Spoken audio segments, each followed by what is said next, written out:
Sa tindi ng pagbaha sa bayan, pinasok na ng tubig ang mga bahay matapos umapaw ang ilog.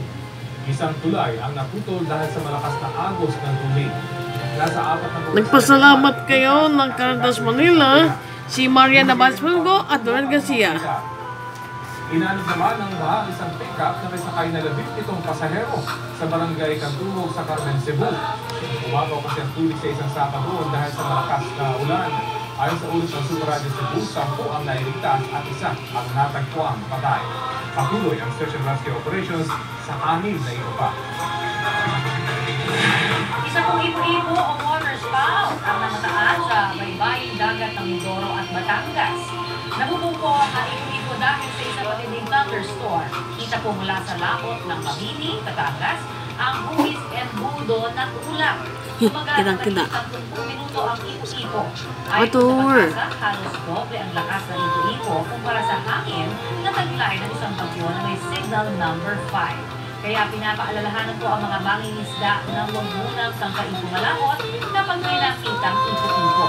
Ngayong Martes, mataas po ang tsansa ng mga local thunderstorm o kaya yung mga ulang dulot ng easterlies sa iba't ibang bahagi ng bansa.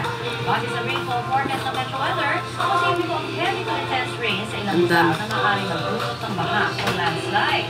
Hi, Tantan! Hi, Tantan! Dahil po sa inaasahang Hi, Tantan! binabalaan ang mga taga Mimaropa, Western at Eastern Visayas, Zamboanga Peninsula, Tantan! Sargent, Calaga Region at DARFM sa banta ng pagbaha. Pinagbabaril ang isang motorcycle rider sa bagong baryo Caloocan. Matapos siyang pagbabarilin, pinangay ng suspect ang kanyang motorsiklo. Balita natin ni James Agustin. Mag-alas 9 ng gabi na makuna sa CCTV ang magbibin partner na sakay ng motorsiklo at pumasok sa General Terona Street sa bagong baryo Caloocan.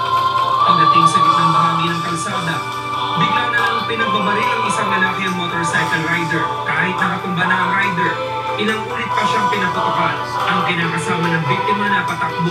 Itinayo ng gunman ang natumbang motorsiklo ng rider at sinakyan ito. Tumakas siya paliko ng M. De Castro Street. Sa isa pang anggulo ng CCTV bagong paumari, kita na sumulpot ang lalaki na marin mula sa isang bahay at tumakbo papalapit sa rider. Dead on the spot ang rider na kinilala si John Mark Rovidillo.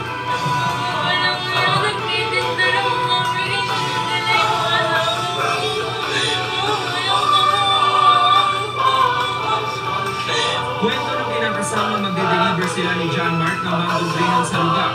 Matapos may order nito online. Arthur! Darius!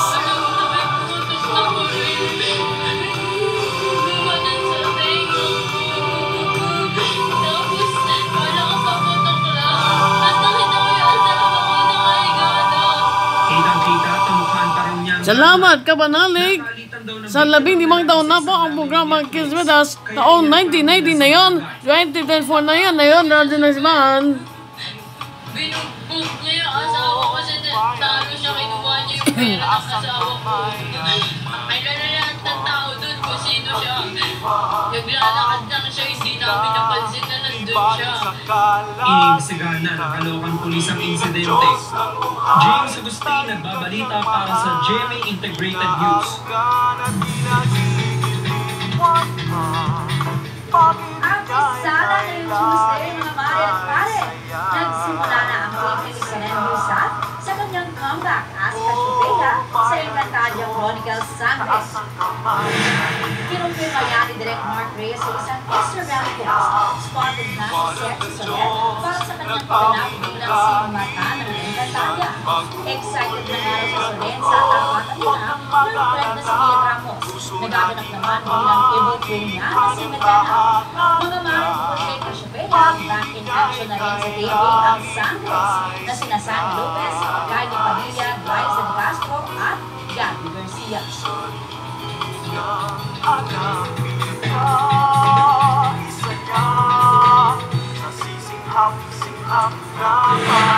Kanal na may secret rules at gender fighting range ang kasunod ng mga nais-kubre sa Miranda Resort sa Pagpampangan o Pumihel. Ito naman ang sinasabing kinukulian ng mga boss sa Pogoha sa naturang bayan. Balitang hatid ni Kalima Refran.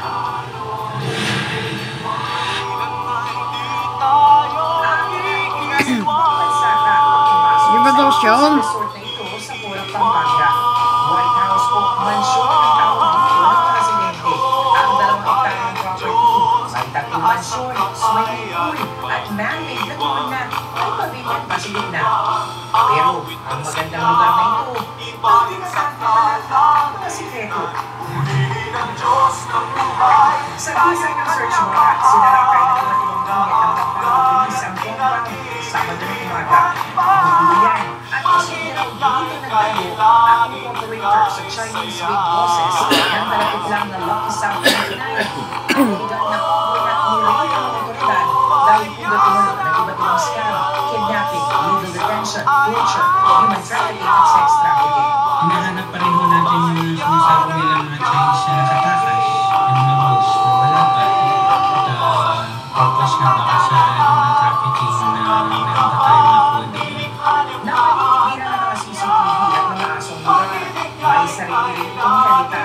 Napakaling gamit at mabilis naman ang nasa loob ng bilas na may sarili at game room. Bagsakan ng mga